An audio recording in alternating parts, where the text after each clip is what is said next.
नमस्कार एवरीवन, खुशी की दुनिया में आपका बहुत बहुत स्वागत है। कड़वी दवा की तरह लगने वाला एक स्लोगन इस बुक में पढ़ा था कि अगर आप एक्सरसाइज के लिए समय नहीं निकालते हो तो आपको हॉस्पिटल के लिए समय निकालना पड़ेगा। मगर ये अगर अगली ये जो कड़वी दवा यानी स्लोगन अगर हम अपने मन मस्तिष्क में बैठा ले तो एक्सरसाइज करना शुरू कर दे तो हम फिजूल के हॉस्पिटल जाने से बच सकते हैं। तो चलिए आज स्टार्ट करते हैं एक नई ऑडियो बुक समरीज को। तो आज के इस मॉडर्न युग में नया रेवोल्यूशन है वर्कआउट। तो स्टडी ने साबित किया है कि एक्सरसाइज और ब्रेन के बीच में सीधा कनेक्शन है। एक इंसान हर दिन 30 मिनट चल करके अपना पूरा जीवन बदल सकता है और आज की ये समरी इसी बारे में है। तो आज की ये समरी हमको समझाएगी कि एक्सरसाइज ब्रेन से कैसे जुड़ी है और हमको इस कनेक्शन के फ़ायदे भी बताएगी, जैसे ज़्यादा स्मार्ट, ज़्यादा खुश होना और अपनी असल उम्र से ज़्यादा कम उम्र के दिखना। तो आज की समरी है spark the revolution of this time, जिसे लिखा है डॉक्टर जॉन रेड्डी ने। जॉन रेड्डी एक ऑथर, प्रोफेसर और साइकेट्रिक है और उन्होंने 10 से ज़्यादा बुक्स लिखे हैं और लगभग 60 आर्टिकल्स लिखे हैं। जॉन हायर मेडिकल स्कूल के साइकेट्रिक हैं और उन्होंने 10 से ज़्यादा बुक्स लिखे और लगभग 60 आर्टिकल्स लिखे हैं। जॉन हॉवर्ड मेडिकल स्कूल में साइकेट्रिक के एसोसिएट क्लिनिकल प्रोफेसर भी है। उनके काम को नामी ग्रामी टीवी नेटवर्क पर भी दिखाया गया है। इसके साथ साथ कई जाने माने न्यूज़ पब्लिकेशन ने उनके काम को पब्लिश किया है। तो चलिए उनकी लिखी बुक से हम भी फ़ायदा उठाते हैं। Spark the revolutionary new science of exercise and the brain by doctor John Reddy. तो क्या आप एक्सरसाइज करते हैं? आप एक्सरसाइज खुद को फिट करने के लिए रखते हैं या फिर इसीलिए कि आपको वर्कआउट करना पसंद है? अगर आप एक्सरसाइज नहीं करते तो क्या आपने कभी सोचा है कि आपका ब्रेन रोज़ाना कितनी एक्सरसाइज कर रहा है? ये बुक एक्सरसाइज के बारे में हमारे नज़रिए को बदल देगा। ये आपको कहने पे मजबूर कर देगा कि काश हम हाई स्कूल के जिम क्लास में ज़्यादा एक्टिव रहते, क्योंकि हमारे ब्रेन को हमारी सोच से ज़्यादा फिजिकल एक्टिविटीज़ की ज़रूरत रहती है। इस बुक में हम ब्रेन और एक्सरसाइज के रिश्ते को समझेंगे। हम सीखेंगे कि एक्सरसाइज हमें ज़्यादा स्मार्ट, ज़्यादा प्रोडक्टिव बनाती है और हम में एक स्ट्रॉन्ग फाइटिंग स्पिरिट को डेवलप करने में मदद करती है, जो हमको ज़िंदगी की नई चुनौतियों का सामना करने के लिए रेडी करती है। तो हम ये भी जानेंगे कि एक्सरसाइज हमें रिलैक्स करने में, डिप्रेशन से लड़ने में और खुशहाल और ज़्यादा पॉजिटिव लाइफ जीने में हेल्प करेगी। शायद इस बुक की सबसे खास बात जो हम अपने साथ ले जा सकते वो ये है कि हर दिन सुबह की सैर या जॉगिंग बुढ़ापे के असर को कम कर सकता है। और कौन नहीं चाहता कि बूढ़े हो जाने के बावजूद उनकी याददाश्त बिल्कुल जवानी की तरह बरकरार रहे। अगर हमको मशीन का इस्तेमाल करना या कार्डियो वर्कआउट करना पसंद नहीं है तो तब भी हम सिर्फ वॉकिंग के ज़रिए इसका फ़ायदा उठा सकते हैं। तो फिर क्या आप इसे सीखने के लिए रेडी हैं कि उम्र बढ़ जाने के बाद भी कैसे तेज़ याददाश्त बनाए रखें, कैसे ज़्यादा खुश और हेल्दी बने रखें? तो चलिए ये दिलचस्प सफ़र स्टार्ट करते हैं। तो वेलकम टू रिवॉल्यूशन। यानी अच्छा सच बताइए कि क्या कभी किसी स्टूडेंट ने पीटी क्लास को सीरियसली लिया है? हम सभी को एक्सरसाइज या जिम क्लासेस से चिढ़ होती थी क्योंकि हमें लगता था कि उससे कोई फ़ायदा तो होने वाला है नहीं, सिर्फ बॉडी में दर्द होगा। शायद अब स्कूल में ट्रेनर्स को ये बताना चाहिए कि एक्सरसाइज का डायरेक्ट कनेक्शन ब्रेन से होता है, तब शायद बच्चे इसे सीरियसली लेना स्टार्ट करें। शिकागो के हाई स्कूल में नील डंकन नाम के एक जिम ट्रेनर थे। एक्सरसाइज का बच्चों के ब्रेन पर क्या असर होता है वो भली भांति जानते थे, इसीलिए उन्होंने अपने स्कूल में एक्सपेरिमेंट करने का फैसला किया। स्कूल शुरू होने के पहले ही वो अपने नए स्टूडेंट को एक छोटे से रूम में इकट्ठा करके रखे और उन्हें वार्म अप करने के लिए कहते थे। उसके बाद वो उन्हें दौड़ाने के लिए बाहर ले जाते थे। उन सबकी बॉडी पर हार्ट मॉनिटर लगा हुआ था। सब बाहर ट्रैक में जाते और 1 मील दौड़ करके आ जाते। उन्हें नील ने बड़े क्लियर इंस्ट्रक्शन दिए थे कि हर स्टूडेंट को अपने कलाई पर बंधी रिस्ट वॉच का लाल बटन दबाना था ताकि गिनती स्टार्ट हो सके। इस एक्सरसाइज का मकसद स्टूडेंट्स को ज़्यादा से ज़्यादा तेज़ दौड़ने के लिए पुश करना था। ये गोल तो उन्होंने स्टूडेंट्स को बताया था, लेकिन असल में उनके दिमाग में तो कुछ और ही चल रहा था। वे एक्सरसाइज को लेकर के इतने सख्त थे कि उनका मानना था कि क्लास शुरू होने से पहले अगर एक्सरसाइज की जाए तो बच्चे बाद में ज़्यादा अच्छे से पढ़ सकेंगे। ये कोई आम एक्सरसाइज क्लास नहीं थी, इसे 0 आवर PE कहा जाता था। इस क्लास को कई टीचर्स ने इसी प्रिंसिपल्स को अप्लाई करते हुए चलाया था।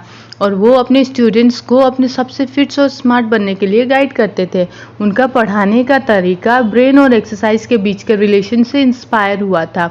आसान शब्दों में कहा जाए तो सीखने का प्रोसेस कनेक्शन बनाने पर बेस्ड होता है और ब्रेन को कनेक्शन बनाने में मदद करने के लिए एक्सरसाइज की ज़रूरत होती है।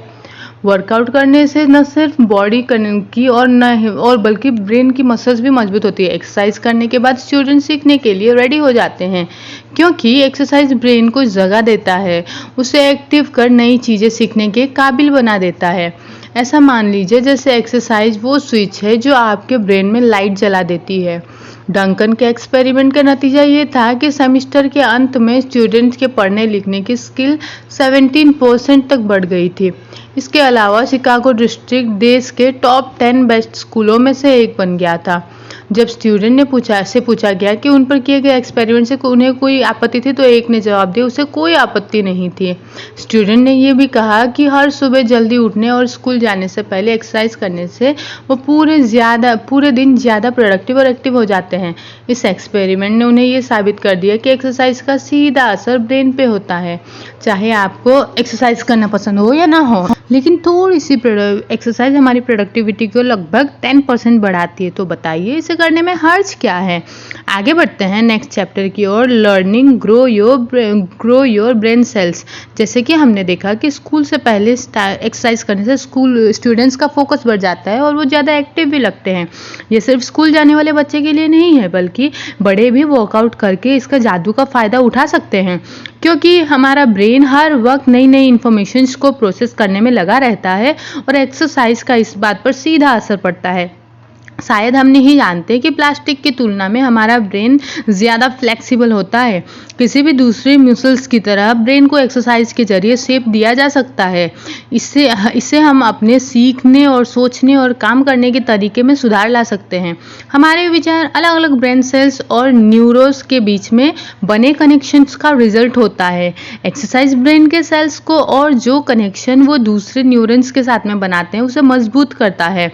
इसीलिए इसे सीखने या ब्रेन के संबंधित किसी भी प्रॉब्लम्स के लिए एक्सरसाइज सबसे अच्छी दवा है। आइए एक नज़र उस एक्सपेरिमेंट पर डालते हैं जो न्यूरोसाइंटिस्ट हेनरिएटा पार्क ने अपने लेबोरेटरी में चूहे पर किया था। चूहों को बिना पानी बिल्कुल भी पसंद नहीं, इसीलिए जब भी वो इसे छूते हैं वो घबराहट में भागने की कोशिश करते हैं। हेनरिएटा ने एक छोटा पूल पानी से भरा और उसे एक धुंधले कवर से ढक दिया। ये कवर उस रास्ते को ढक रहा था जिसे चूहे पानी से बाहर निकलने के लिए इस्तेमाल करने वाले थे। एक्सपेरिमेंट से पहले चूहों को 2 ग्रुप में डिवाइड किया गया। पहला ग्रुप हर रात 5 किलोमीटर दौड़ता था और उन्हें एक्टिव पार्टिसिपेंट्स कहा गया। दूसरे ग्रुप ने कोई एक्टिविटीज़ नहीं की, इसलिए उन्हें आलसी चूहों का ग्रुप कहा गया। इस एक्सपेरिमेंट को ये देखने के लिए किया गया था कि अगर रास्ता को ढक भी दिया जाए तो क्या चूहे बाहर निकलने का रास्ता खोज पाएंगे या नहीं। जब दोनों ग्रुप के चूहों को पूल में डाला गया तो जो चूहे रात भर दौड़ते तो उन्होंने फटाफट बाहर निकलने का रास्ता ढूंढ लिया, जबकि दूसरे ग्रुप को ये समझने में बहुत वक्त लगा कि पानी से कैसे बचा जाए। जब उन चूहों को काटा गया तो हेनरिएटा ने देखा कि जो चूहे दौड़ते थे उनके ब्रेन सेल्स में नए स्टेम सेल्स की संख्या 2 गुनी हो गई थी, जिससे उन्हें तेजी से बाहर निकलने का रास्ता याद आ गया था। तब हेनरिएटा ने कहा कि ये प्रयोग ये साबित करता है कि ब्रेन और एक्सरसाइज के बीच एक गहरा कनेक्शन है।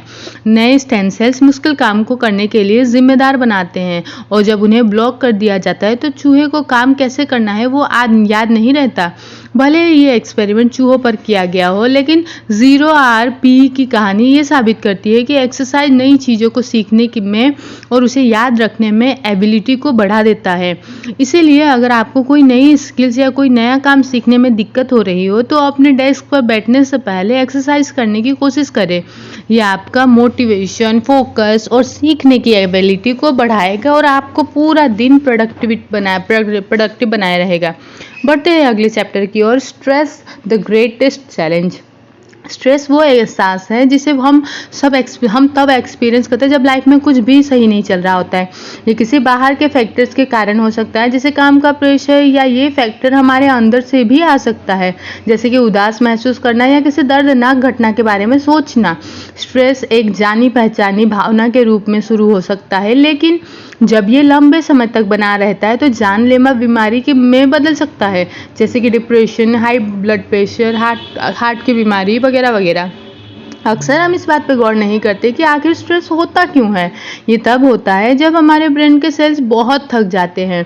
क्या आप जानते हैं कि हमारे ब्रेन के लिए पानी का एक गिलास लाना भी बहुत थकाने वाला काम हो सकता है, लेकिन अपने पहले एक्सपीरियंस के बाद हम स्ट्रेस महसूस नहीं कर सकते, क्योंकि हम अपने पहले की मेमोरीज को याद करते हैं और समय के साथ पानी का गिलास लाने के लिए हमारे मसल्स ट्रेन हो जाते हैं। एक्सरसाइज करने से हम स्ट्रेस महसूस किए बिना मुश्किल चुनौतियों का सामना करने के लिए अपने ब्रेन के सेल्स को मजबूत करते हैं। आइए इसे एक कहानी से समझते हैं। सुजैन एक एक्टिव और फुर्तीली औरत थी जो स्ट्रेस से जूझ रही थी। वो अपने किचन को दोबारा नया बनवा रही थी, जिस वजह से उसे घर पर ही रहना पड़ता था। कंस्ट्रक्शन का काम बहुत धीरे हो रहा था, जिस वजह से उनको मैक्सिमम टाइम घर पर ही रहना पड़ रहा था। लेकिन सुजैन को उससे परेशानी नहीं होती थी। सुजैन को जो बात चुभती थी वो थी खामोशी और सन्नाटा। लेकिन धीरे धीरे सुजैन हर जगह बिखरी धूल से और घर पे अजनबियों के आने से बिल्कुल परेशान हो गई थी। अब वो खुद को फंसा हुआ महसूस करने लगी थी। वैसे तो सुजैन की ज़िंदगी ठीक ठाक चल रही थी। वो 40 साल की थी, जॉब करती थी, उसके 3 बच्चे थे जो कॉलेज में पढ़ते थे और अपने काम की वजह से सुजैन हमेशा बिजी रहती थी, इसीलिए उसे कभी यूँ घर पर बंधन में नहीं रहना पड़ा कभी भी। लेकिन किचन के काम की वजह से अब वो घुटन महसूस कर रही थी, जो उसके लिए एक अजीब सा एक नया एक्सपीरियंस था। इसीलिए सुजैन ने अपने घर के आसपास टहलना स्टार्ट कर दिया। बाद में वो खुद को रिलैक्स करने के लिए एक गिलास वाइन पी लेती थी। जल्द ही 1 से 2 ग्लास होना स्टार्ट हो गया और फिर ऐसा वक्त आया जब वो पूरी बोतल पीने लगी। तब सुजैन को एहसास हुआ कि उसे डॉक्टर की मदद की ज़रूरत है। तो डॉक्टर जॉन रेटी ने उसे स्ट्रेस को दूर करने के लिए कोई और रास्ता ढूंढने के लिए कहा। बहुत सोचने के बाद सुजैन को कि क्या पसंद है और क्या नापसंद है, डॉक्टर ने उसे स्ट्रेस महसूस करने पर रस्सी कूदने की सलाह दी। सुजैन ने अपने घर के हर फ्लोर पर एक एक रस्सी रख दी थी ताकि वो उसे कभी भी यूज कर सके। अब जब भी उसे स्ट्रेस महसूस होता तो वो रस्सी कूदने लगती थी। इस एक्सरसाइज से धीरे धीरे सुजैन की हर रोज की वाइन पीने की आदत कम होने लगी। रस्सी कूदने से उसकी बेचैनी कम होने लगी थी और उसे लगने लगा था कि इस सिंपल सी एक्सरसाइज से वो अपने ब्रेन को रिचार्ज कर रही थी। उसने खुद पर जो कंट्रोल खो दिया था अब वो दोबारा आ गया था उसके हाथों में। और इस कमाल के टिप के बाद आगे बढ़ते हैं नेक्स्ट चैप्टर की ओर। डिप्रेशन, मूव योर मूड, यानी कि डिप्रेशन एक गंभीर कंडीशन है। इसे जूझ रहे लोग महसूस करते हैं कि ना तो उन्हें खाने की इच्छा होती है ना कोई काम करने की। कुछ लोग तो आत्महत्या तक की सोचने लग जाते हैं। 1950 में इत्तेफाक से डॉक्टर को पता चला कि टीबी ठीक करने की दवा लोगों को खुश महसूस करा रही थी। इससे वह सोचने लगे कि डिप्रेशन जैसी मानसिक बीमारी के लिए शायद कोई फिजिकल इलाज हो। इस नई विचारधारा के साथ पेशेंट्स के ब्रेन और उनके बदलते मूड के बीच के रिश्ते को स्टडी करने का ख्याल आया। अगर कोई अपने ब्रेन को कंट्रोल कर ले तो डिप्रेशन को बिना किसी दवा के आसानी से ठीक किया जा सकता है। आजकल डॉक्टर डिप्रेशन से निकालने के लिए सबसे पहले एक्सरसाइज करने की सलाह देते हैं। नॉर्वे के एक हॉस्पिटल में पेशेंट्स को एंटी डिप्रेशन की दवा यानी एक्सरसाइज के बीच में चुनने के लिए कहा गया था। जिन्होंने एक्सरसाइज को चुना था वो उन लोगों के मुकाबले में ज़्यादा खुश थे जिन्होंने मेडिसिन को दवाई को चुना था। बिल 50 साल के थे और उनका वजन औरों के कंपेयर में बहुत ज़्यादा था। बिल बहुत ज़्यादा परेशान थे तो उन्होंने डाइटिंग करने और हर रोज़ दौड़ने का फैसला किया। जैसे जैसे उनका वजन कम हुआ तो उन्हें रियलाइज हुआ कि वो अभी और ज़्यादा खुश रहने लगे हैं। अब ना तो वो खुद को जज करते हैं और ना ही किसी और को। उनका देखने का नजरिया ही बदल गया था। बिल में आए इस बदलाव के कारण अब उनकी पत्नी और उसके बच्चे और ज़्यादा खुश होने लगे थे। अब वो उनके साथ ज़्यादा वक्त बिताना पसंद करते थे, जिसमें बिल को और भी खुश कर दिया था। हर रोज़ एक्सरसाइज करने से बिल की ज़िंदगी जैसे पूरी तरीके से बदल गई थी। उन्होंने कभी सोचा ही नहीं था कि दौड़ना जैसे आम चीज़ उनके अंदर एक नई उम्मीद पैदा कर सकती है और ज़िंदगी के प्रति उनका नज़रिया बदल सकती है। अगर हम ये समझना चाहें कि बिल खुश क्यों महसूस कर रहे थे तो हमें उस रिसर्च के नतीजे को देखना होगा जो जॉन हॉपकिंस यूनिवर्सिटी में किया गया था। न्यूरो साइंटिस्ट कैंडल स्पर्ट ने पाया कि दर्द को ख़त्म करने का ब्रेन का अपना एक अलग तरीका होता है।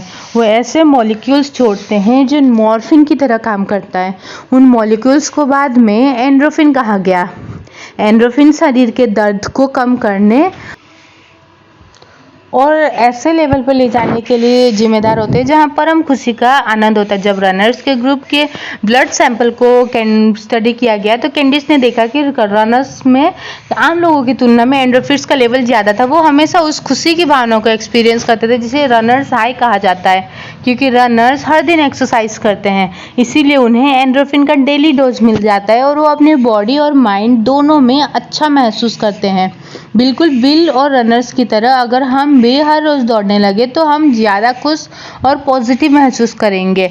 यहाँ तक कि अगर हम डिप्रेशन से जूझ रहे हैं और हमारा बिस्तर से उठने का मन नहीं है, तब भी ऐसा करने की पूरी कोशिश करें, क्योंकि वर्कआउट करने से हम अपने दर्द को कम कर ज़्यादा शांति महसूस कर सकते हैं। तो इसी के साथ अगले चैप्टर की बात करते हैं। शायद हमारे इस मॉडर्न समय में सबसे मुश्किल काम होता है कि हम फोकस करना किसी भी चीज़ पे। इंटरनेट और हमारे आसपास की जो सारी चीज़ जो हमें हर वक्त घेरे रहता है, उससे हमारा काम और पूरा ध्यान बनाए रखना लगभग नामुमकिन होता है। इसीलिए उस टाइम पे अटेंशन की कमी एक बीमारी पे बदल सकती है। ऐसे लोग अपने फोकस करने की एबिलिटी खो देते हैं और लोग उन्हें जिद्दी मानने की भूल कर बैठते हैं। इस कंडीशन का एक एग्जाम्पल है ADHD यानी कि attention deficit hyper active disorder, यानी कि ये बीमारी किसी इंसान के लिए किसी भी काम पे फोकस करना बेहद मुश्किल बनाती है। जैसे अगर एक बच्चा कोई बुक पढ़ रहा है तो वो लंबे समय तक बुक पढ़ने में फोकस कर सकता है, लेकिन अगर आप उसे कुछ और करने के लिए कहते तो वो ऐसा नहीं कर पाता, क्योंकि वो अपने फोकस को शिफ्ट नहीं कर सकता। आइए इसमें एक सैम की कहानी सुनते हैं। 3 साल की उम्र में ही आस पड़ोस के लोगों ने सैम को एक शैतान बच्चे का नाम दे दिया था। अपने जिद्दी व्यवहार के कारण उसे अक्सर सजा झेलनी पड़ती थी। उसके टीचर्स उससे हमेशा कहते थे कि अगर वो थोड़ी कोशिश करे तो अच्छा स्टूडेंट बन सकता है, लेकिन सैम फोकस ही नहीं कर पाता था। सैम के जाने पहचान वाले लोग उसे बिगड़ा हुआ नवाब ज्यादा समझते थे।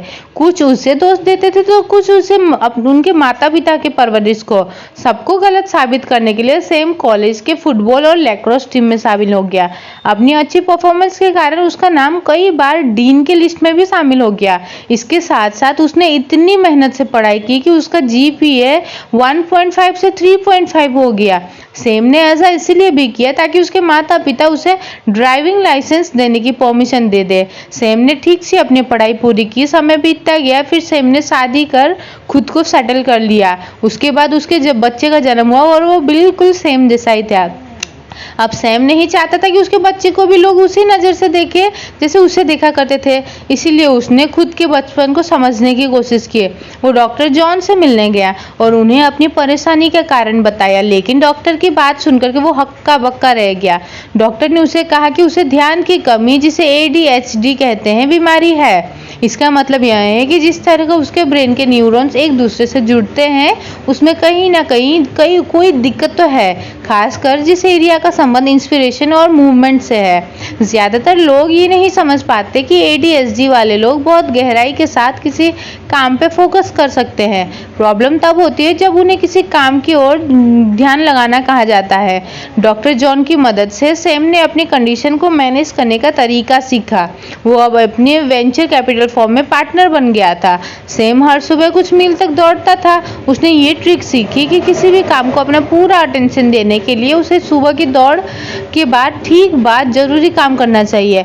एक्सरसाइज सैम को शांत करता था। ऑफिस में जब भी कोई मीटिंग या प्रेजेंटेशन सुबह की जाती तो उसमें सैम का परफॉर्मेंस ज़बरदस्त होता था। ऐसा इसीलिए होता था क्योंकि एक्सरसाइज करने का ज़्यादा असर सुबह बना रहता है और दिन भर में ये असर धीरे धीरे फीका पड़ने लगता है। अब सैम स्मार्ट डिसीजन लेने लगा था, अपने क्लाइंट्स के साथ अच्छे रिलेशंस बना सकता था और बड़ी डील्स पे भी मैनेज कर लेता था। इसी के साथ समझते हैं next chapter, ageing the wise way. बढ़ती उम्र अपने साथ कुछ तकलीफें को भी लेकर आती है। किसी भी इंसान को अपना झुका हुआ झुर्रियों से भरा शरीर पसंद नहीं है और इसके साथ अगर कोई मानसिक बीमारी भी हो जाए, जैसे भूलने की बीमारी, तो वो चीज़ों को बद से बदतर कर देते हैं। जब हम बूढ़े हो जाते हैं तो हमारे बॉडी की सेल्स स्ट्रेस को पहले की तरह हैंडल नहीं कर पाती। चलिए, जैसा आसान सा काम भी बहुत जैसा मुश्किल लगता है चलना, क्योंकि सेल्स समय के साथ साथ थक जाता है। इसके साथ ही जैसे जैसे उम्र बढ़ती है, शरीर के अलग अलग हिस्सों के बीच कनेक्शन कमजोर होने लगता है। कुछ सेल्स दूसरों की तुलना में ज्यादा कमजोर हो जाते हैं और उनमें से कुछ बुढ़ापे के कारण मर जाते हैं। एक इंसान जितना कम चलता है या कम काम करता है, उतना ही ज्यादा ये कनेक्शन टूटने लगते हैं और इसीलिए जिनका वजन ज़्यादा होता है वो हमेशा ज़्यादा बीमारियों से जूझते हैं। लेकिन कॉग्निटिव टेस्ट से ये साबित होता है कि जो औरतें एक्टिव लाइफस्टाइल अपनाती है, उनमें बुढ़ापे की बीमारी जैसे अल्जाइमर होने की संभावना 20% तक कम हो जाती है। एक्सरसाइज करने से बॉडी मरते हुए सेल्स को हटा करके उसे नए सेल्स में बदल देती है। बूढ़े होने के बाद भी अगर हम अपनी बॉडी और माइंड को एक्टिव रखते हैं तो हम नॉर्मल तरीके से काम कर सकते हैं। हम अपने सेल्स को मजबूत बना करके बढ़ती उम्र के खतरों से बचा सकते हैं। 70 की उम्र में हमको ज्यादा एक्सरसाइज करने की जरूरत नहीं होती, बस हर दिन चलना भी बहुत काफी होता है। चलिए एक एग्जाम्पल से समझते हैं। वॉर्न एक माँ थी और उन्हें सुबह के सैर पर जाना बहुत ही पसंद था। उनके आसपास रहने वाला हर इंसान सोचता था कि न जाने वो इतने सुबह सुबह कहाँ जाती है। पूछने पर उनके बच्चों ने बताया कि वो हर सुबह चर्च जाती है। वॉर्न को एक्सरसाइज के महत्व के बारे में नहीं पता था। वो हर रोज चल करके चर्च इसीलिए जाते थे क्योंकि उन्हें अच्छा लगता था ये चीज। 80 की उम्र में पहुंचने के बाद भी वॉर्न का दिमाग बहुत तेज था, मानो कि वो 80 की नहीं बल्कि 40 की हो। इसका कारण था कि उन्हें पूरा जीवन एक एक्टिव लाइफस्टाइल अपनाया था। वो खुद को स्ट्रांग बनाए रखने के लिए कुछ भी करने को तैयार थी। वो अपने बगीचे में टमाटर के पौधे लगाती और उनके खूब देखभाल करती थी। सर्दियों के मौसम में जब स्नोफॉल के कारण बहुत बर्फ इकट्ठी होती थी, वो खुद फावड़े से बर्फ को हटाती थी। बुढ़ापा आने के बाद भी उनकी याददाश्त तेज थी। आप उनके साथ बैठ करके किसी भी प्रॉब्लम से जुड़ी बात कर सकते थे या उन्हें गप्पे लगा सकते थे। ब्रेन के साथ साथ उनकी फिजिकल हेल्थ भी अच्छी थी। 86 की उम्र में पैर फिसलने के कारण वॉर्न के कमर की हड्डी टूट गई। किसी भी बुजुर्ग के लिए ये सबसे बड़ा डर होता है कि उनकी एक बार जब हड्डी टूट जाए तो वो ठीक होने में बहुत लंबा समय लेती है। लेकिन वॉर्न के केस में उन्हें अपने पैरों पर खड़े होने में सिर्फ 6 ही महीने लगे। अब वो एक छड़ी की मदद से दोबारा चल सकती थी। चोट के कारण वॉर्न की सुबह की सैर धीमी हो गई थी। अब उनकी दिनचर्या उतनी एक्टिव नहीं रह गई थी। सुबह चर्च जाने के बजाय अब वो टीवी देखने में अपना समय बिताने लगी थी। जब उनके शरीर के मूवमेंट धीमी हुई तो उनका दिमाग भी पहले जितना तेज नहीं रह गया था। वैसे तो वॉर्न को अब भी अपने आसपास के लोगों के नाम याद थे, लेकिन पहले की तरह अब वो किसी टॉपिक पर ज्यादा बात नहीं कर पाती थी। 1 साल बाद वॉर्न दोबारा गिरी और उनके कमर की हड्डी टूट गई। बस यही उनकी एक्टिव लाइफ का अंत था। अब उन्हें अपने आसपास होने वाली चीजों की सुध बुध नहीं रहती थी। उन्होंने हकीकत और कल्पना के बीच फर्क समझने की शक्ति खो दी थी। 88 की उम्र में वॉर्न ने आखिरी सांसें ली। अगर आप बूढ़े होने से डरते हैं या फिर ज्यादा फिर चल फिर नहीं सकते, तो हर दिन एक्सरसाइज के जरिए अपने शरीर को मजबूत बनाना शुरू करें। बस कुछ वक्त का टहलना हमको बुढ़ापे और कई मानसिक बीमारियों से बचाने में मदद कर सकता है। तो एक्सरसाइज का सीधा सीधा संबंध हमारे ब्रेन के एक्टिव होने से कि इस बात को पूरी तरीके से समझाते हुए ये बुक समरी यहीं पर ख़त्म होती है और हमें ये सोचने में मदद करते हैं कि अगर हम दुनिया के सक्सेसफुल लोगों की सुबह की दिनचर्या के बारे में पढ़ेंगे तो हम देखेंगे कि उनमें से ज़्यादातर लोग अपना दिन स्टार्ट होने से पहले एक्सरसाइज करते हैं। एक्सरसाइज हमारी बॉडी और माइंड के लिए बहुत ज़रूरी होता है और जैसा कि हमने देखा कि ये किसी भी मानसिक बीमारी के लिए एक जादुई इलाज साबित हो सकता है। आपने ये भी जाना कि एक्सरसाइज कैसे ब्रेन से सीधा जुड़ा हुआ होता है, क्योंकि हमारे पूरे शरीर को ब्रेन कंट्रोल करता है। इसीलिए हेल्दी ब्रेन हमारे जीवन को बदल सकता है। एक्सरसाइज के जरिए हम अपने ब्रेन के सेल्स को तेजी से और ज़्यादा प्रोडक्टिव रूप से काम बनाने में मजबूत कर सकते हैं। हम आसानी से नए स्किल सीख सकते हैं, ज़्यादा फोकस कर सकते हैं और नई इन्फॉर्मेशंस को लंबे समय तक याद रख सकते हैं। सीखने के अलावा एक्सरसाइज हमारे स्ट्रेस लेवल को कम कर हमको पूरे दिन ज़्यादा खुश बनाए रखता है। ये बढ़ती उम्र से भी लड़ सकता है। इसीलिए टाल मटोल करना बंद करें और आज से ही एक्टिव लाइफस्टाइल अपनाएं और खुद देखें कि एक्सरसाइज हमारी ज़िंदगी में कितना बड़ा फर्क लेकर आता है। तो कैसी लगी आपको ये ऑडियो बुक समरी, हमें जल्दी से बताएं। हम आपने इस ऑडियो बुक समरी से क्या सीखा और आपको जो भी एक्सपीरियंस, आपको जो भी दूसरे कोई ऑडियो बुक समरी सुननी होगी तो आप वो भी बता सकते हैं कमेंट बॉक्स पे। और अगर आपको कोई भी इंस्पायरिंग या फिर भगवत गीता जैसे कोई भी बुक देखना होगा तो आप ये चैनल के प्लेलिस्ट पे जाके चेक कर सकते हैं। थैंक यू, नमस्कार, जय हिंद, जय भारत।